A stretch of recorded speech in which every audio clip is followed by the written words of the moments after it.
অভিষেক বন্দ্যোপাধ্যায়ের বিধানসভায় সই জালিয়াতি কাণ্ডে ফের অভিষেক বন্দ্যোপাধ্যায়ের কালীঘাটের বাড়িতে সিআইডি বারবার তলবের পরেও তার কোনো খোঁজ নেই।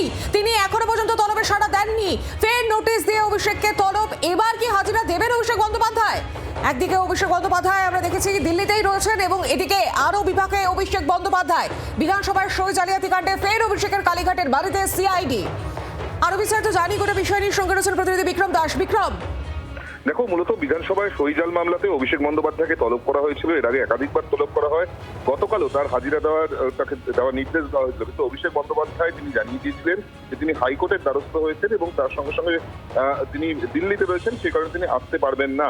তারপরেই যেটা দেখা যায় যে সিআইডির একটি টিম তারা সরাসরি অভিষেক বন্দ্যোপাধ্যায়ের কালীঘাটের যে বাড়ি সেখানে পৌঁছে যায় এবং সেখানে নোটিশ সার্ভ করে আসা হয়েছে অভিষেক বন্দ্যোপাধ্যায়কে আজকেই বিকেল 5টার সময় ভবানী ভবনে সিআইডির দপ্তরে হাজিরা দেওয়ার নির্দেশ দেওয়া হয়েছে, যেখানে বিধানসভায় সইজাল কাণ্ডে তাকে জিজ্ঞাসাবাদ করতে চান সিআইডি তদন্তকারী আধিকারিকরা, এমনটাই সিআইডি সূত্রের খবর। ধন্যবাদ তোমাকে বিক্রম। এবার আরো চাপ বাড়ছে অভিষেক বন্দ্যোপাধ্যায় বিধানসভায় সই জালিয়াতি কাণ্ডে ফের অভিষেক বন্দ্যোপাধ্যায়ের কালীঘাটের বাড়িতে সিআইডি বারবার তলবেও গড়হাজির। ফের নোটিশ দিয়ে অভিষেককে তলব করা হয়েছে। এবার কি হাজিরা দেবেন? কারণ অভিষেক বন্দ্যোপাধ্যায় রয়েছেন দিল্লিতে।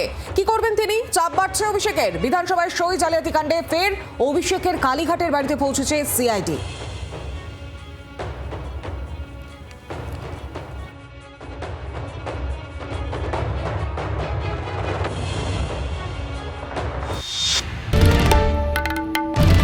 বাংলার আওয়াজ, বাঙালির আবেগ, জি 24 ঘন্টা।